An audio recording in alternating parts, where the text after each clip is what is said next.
इस वीडियो से आपको अल हाशाशीन सीरीज के हर एपिसोड का रिव्यू बताया जाएगा। ये एक अरबी टॉप रेटेड टीवी सीरीज है जो कि हर लिहाज से देखने और तारीफ के लायक है।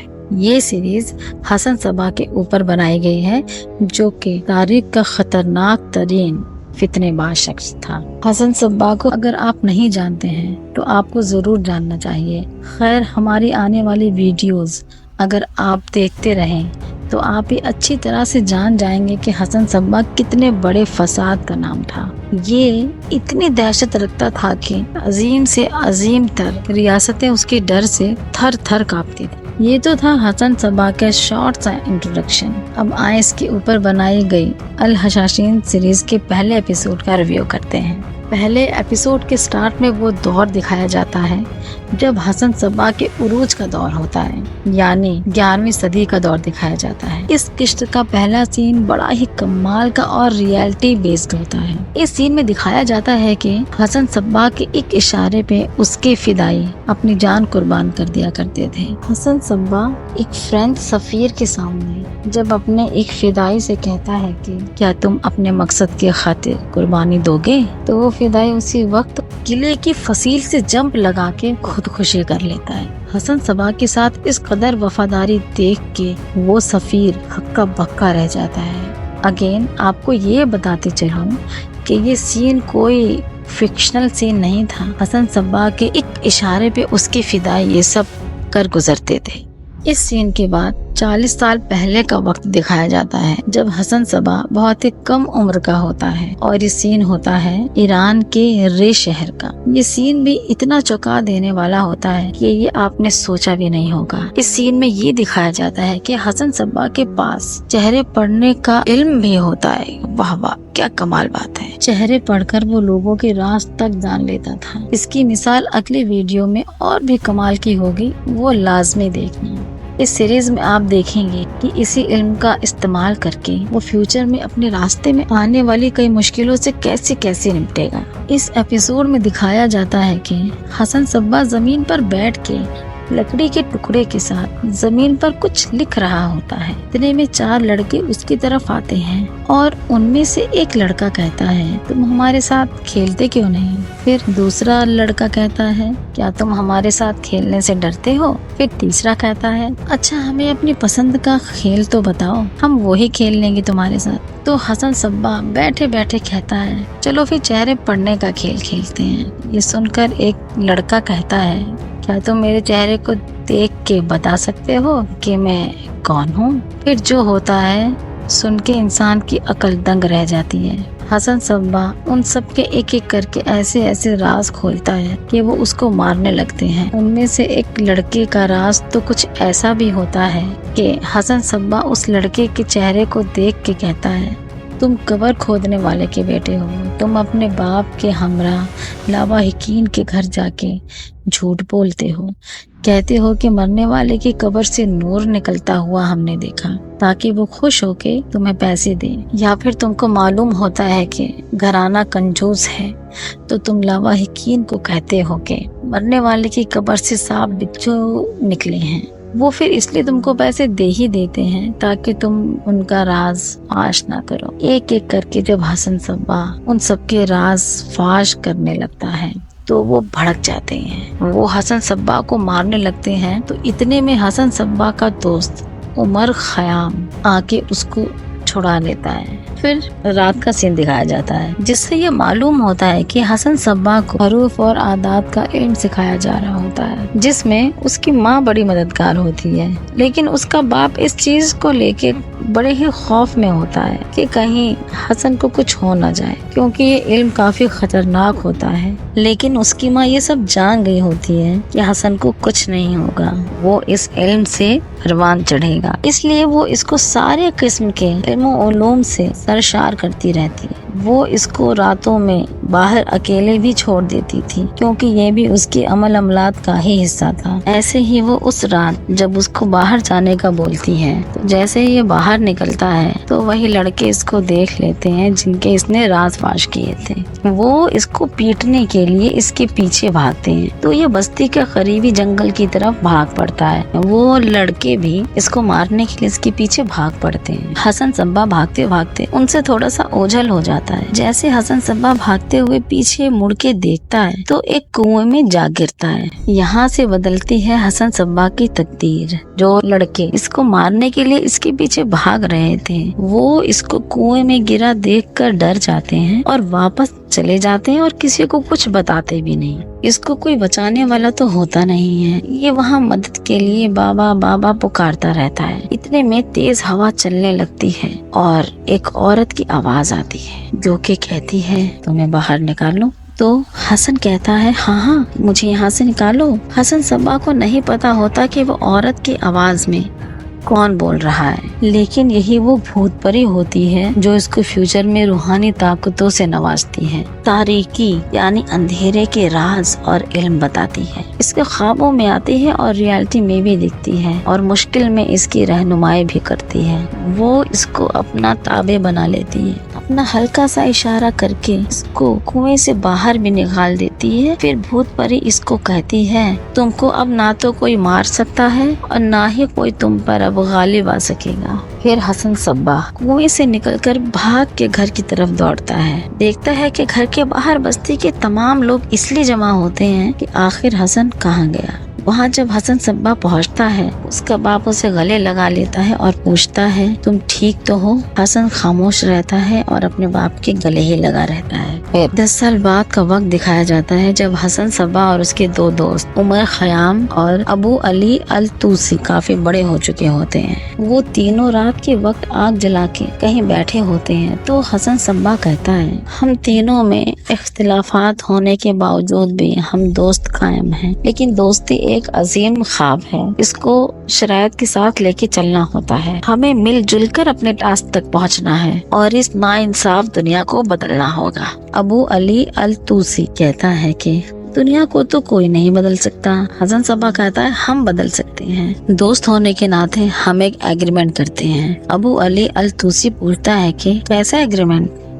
हसन सब्बा कहता है, चूँकि दुनिया पर नाइंसाफी छा चुकी है, हम तीनों अलग अलग होके अपने मकसद की खातिर निकलेंगे। अगर हम में से कोई एक भी किसी ऊंचे ओहदे तक पहुंच गया तो वो बाकी 2 की भी मदद करेगा। इसलिए हमको अपने मकसद की तकमील की खातिर ये एग्रीमेंट करना चाहिए। फिर वो तीनों कुरान पाक पर हाथ रख के ये वादा करते हैं कि हम में से जो भी ताकत या अख्तियार हासिल करेगा, बाकी 2 की मदद करेगा। इस वादे के बाद तीनों दोस्त अपने अपने रास्ते निकल पड़ते हैं। फिर वही 11वीं सदी का वक्त दिखाया जाता है जब हसन सब्बा की उम्र 40-50 साल के अंडर होती है।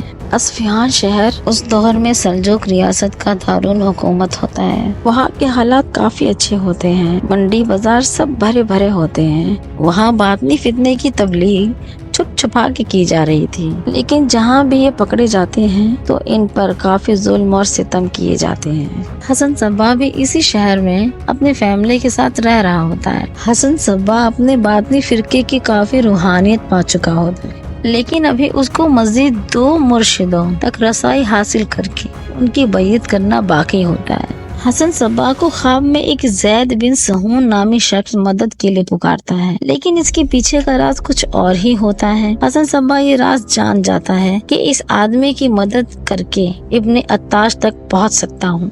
दूसरे रोज हसन सब्बा बाजार को निकलता है तो वहाँ जैद बिन सहून को लोगों से बचाता है। वो लोग इसको इसलिए मारने के लिए पीछे पड़े होते हैं क्योंकि ये भी बात नहीं होता है और अपने इस अकीदे की तबलीग कर रहा होता है। हसन सब्बा इसको अपने घर ले जाकर इससे इसका हाल हवाल पूछता है तो वो बताता है कि मैं सालों से लोगों के जुल्म सितम झेल रहा हूँ, लेकिन अपने अकीदे की तबलीग जारी रखे हुए हूँ। वो अपने जिस्म पर मौजूद जख्मों के निशान भी दिखाता है। हसन सब्बा ये सब देख के उसको अपना साथी बना लेता है। जैद बिन सहून को जब हसन सब्बा कहता है कि मैं भी एक बातनी हूँ, लेकिन तुम मुझको पहचानने की ताकत नहीं रखते, حسن صبا اس کو اپنی روحانیت کا کرشمہ یوں دکھاتا ہے کہ زید بن سہون حسن صبا کے لیے مر مٹنے کو تیار ہو جاتا ہے، اور وہ ایسا کر کے بھی دکھائے گا آگے چل کے۔ زید بن سہون کی کمر کمان کی طرح مڑ چکی ہوتی ہے، یعنی وہ ایک کبڑا ہو چکا ہوتا ہے، لیکن حسن صبا جب اپنی روحانیت سے اسے سیدھا کھڑا ہونے کا حکم دیتا ہے تو اس کا وہ کبڑ پن ایسے ختم ہو جاتا ہے جیسے وہ پہلے کبھی کبڑا تھا ہی نہیں، وہ بالکل سیدھا کھڑا ہو جاتا ہے۔ اس کے بعد حسن صبا کے کہنے پہ زید بن سہون اس کو ابن عطاش کے پاس لے جاتا ہے۔ ابن عطاش پہاڑوں پہ ایک غار میں رہنے والا مرشد یعنی پیر ٹائپ شخص ہوتا ہے، جس کے ربط میں جڑنا ہر کسی کے بس کی بات نہیں۔ ابن عطاش کے ربط میں جڑنے کے لیے کئی عرصہ تک اس کی مریدی کرنی پڑتی ہے، اور ہر مرید ربط میں آنے کے قابل بھی نہیں بن پاتا، لیکن حسن صبا پہلے ملاقات میں ہی ابن عطاش کے ربط میں جڑ جاتا ہے۔ جب حسن صبا زید بن سہون کے ہمراہ ابن عطاش کے بارگاہ میں حاضر ہوتا ہے تو ابن عطاش خوش ہو جاتا ہے، جیسے وہ اس کی حقیقت اور روحانی طاقت کو پہلے سے ہی جانتا ہو۔ ابن عطاش حسن صبا کو اپنے ربط میں لینے کے لیے پوچھتا ہے کہ تو پھر کیا تم تیار ہو؟ حسن صبا ہاں میں جواب دے کے کہتا ہے کہ میں بےتاب ہوں۔ ابن عطاش حسن صبا کے ہاتھوں کو اپنے ہاتھوں سے ملا کر کہتا ہے کہ آپ کا دماغ، جسم، خواہش، شعور، آپ کا راز، آپ کا ظاہر اور باطن، آپ کی رائے، آپ کی کوشش اور عزم سب ہمارے دور حاضر کے آقا و مالک کے لیے ہیں۔ اب اگر تم خود کو باندھنا یعنی تابع کرنا چاہتے ہو تو بولو، میں خود کو باندھتا ہوں۔ یہ سن کر حسن صبا گہری سانس لیتا ہے اور کہتا ہے میں خود کو باندھتا ہوں۔ ابن عطاش خوش ہو کر حسن صبا کو کہتا ہے تم کو مبارکباد ہو، کیونکہ اب تم ہمارے دور حاضر کے آقا کے وفادار اور مبلغ بن چکے ہو۔ پھر ابن عطاش کہتا ہے کہ اگر تم نے یہ عہد توڑا یا میری رائے کے خلاف گئے تو سمجھو تم نے اللہ اور اس کے تمام نبیوں کو دھوکہ دیا، قتل کے سوا تمہاری کوئی معافی نہیں ہوگی۔ پھر ابن عطاش اس کو کہتا ہے اب تم کو ایک آخری مرحلہ مصر جا کے پورا کرنا ہے، وہاں جا کے ہمارے آقا یعنی مصر کے خلیفہ کی بیعت کرنی ہوگی۔ آگے آپ دیکھنا کہ مصر جا کے وہ اپنے مرشد سے نہیں مل پاتا بلکہ اس کو قید کر لیا جاتا ہے، لیکن پھر وہ اپنی بیان بازی اور روحانیت کے ذریعے کیسے مصر کے خلیفہ سے جا ملتا ہے۔ باطنیوں کی ایک خاص نشانی تھی کہ وہ لوگوں کو اپنے حلیے اور بیان بازی سے بھروسے میں لے کے ان کے گھر بسیرا کر لیتے تھے۔ کسی گھر صرف آنا جانا تو کسی گھر میں پکا ٹھکانہ بنا لیتے تھے، حتیٰ کہ لوگوں کے نوکر بھی بن جاتے تھے۔ زیادہ عرصہ تو وہ ایک جگہ ٹکتے نہیں تھے، اس لیے وہ کئی حلیے بدل بدل کے مختلف گھروں میں اپنا ٹھکانہ بنا لیتے تھے۔ ایسے ہی زید بن سہون نے بھی ایک سعید نامی موذن کے گھر اپنا بھروسہ جما کے بسیرا کیا ہوا تھا، جہاں اس نے اپنا اصلی نام نہ بتا کر عمر بتایا ہوا تھا۔ ایک دن زید بن سہون موذن کے گھر رات کے وقت اس کو پانی دیتے ہوئے کہتا ہے میں نے آپ کے جوتے صاف کر کے رکھ دیے ہیں اور آپ کی چادر بھی دروازے کے پیچھے لٹکا دی ہے۔ پھر سعید کہتا ہے عمر تمہارا بہت بہت شکریہ، تم پورے 1 سال سے ہماری مدد ایک بیٹے کی طرح کر رہے ہو۔ اللہ پاک مجھے تمہارے ان احسانوں کا بدلہ چکانے کی توفیق عطا کرے۔ بس سعید کا یہ کہنا تھا کہ زید بن سہون کہتا ہے آپ اگر میری ایک بات تسلیم کر لو تو آپ بدلہ چکا سکتے ہو۔ پھر زید بن سہون اس موذن کو اپنے باطنی عقیدے کی دعوت دینے لگتا ہے اور اسے اپنی اصلیت بھی بتا دیتا ہے۔ کافی کوشش کے باوجود بھی موذن اس کے عقیدے کو تسلیم نہیں کرتا۔ پھر زید بن سہون حسن صبا کو یہ سب جا کے بتاتا ہے تو حسن صبا بولتا ہے کہ اس موذن کو مار دو، کیونکہ حسن صبا کو یہ اندیشہ ہو جاتا ہے کہ یہ موذن خود تو ہمارے عقیدے پہ نہیں آیا،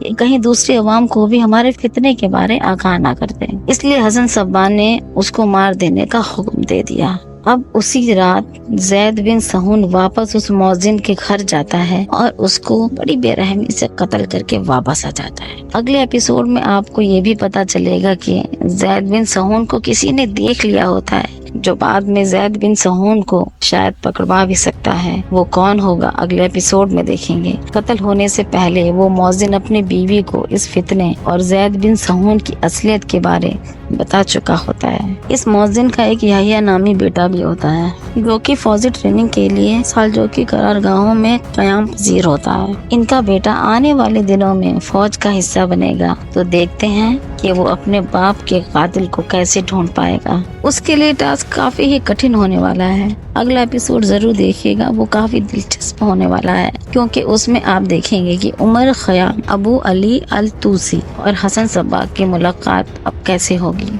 उमर खयाम एक शायर, माहिर फल्कियात, फिलोसफर और अलजेब्रा का माहिर बन चुका है, जबकि अबू अली अल तूसी सल्जोक रियासत का खास वजीर बन चुका है, जिसको अब ख्वाजा निजामुल मुल्क के नाम से जाना जाता है। ये एपिसोड कैसा था कमेंट में जरूर बताइएगा और वीडियो को लाइक करना तो बिल्कुल ना भूलें। मिलते हैं अगली वीडियो में, तब तक टेक केयर, बाय बाय।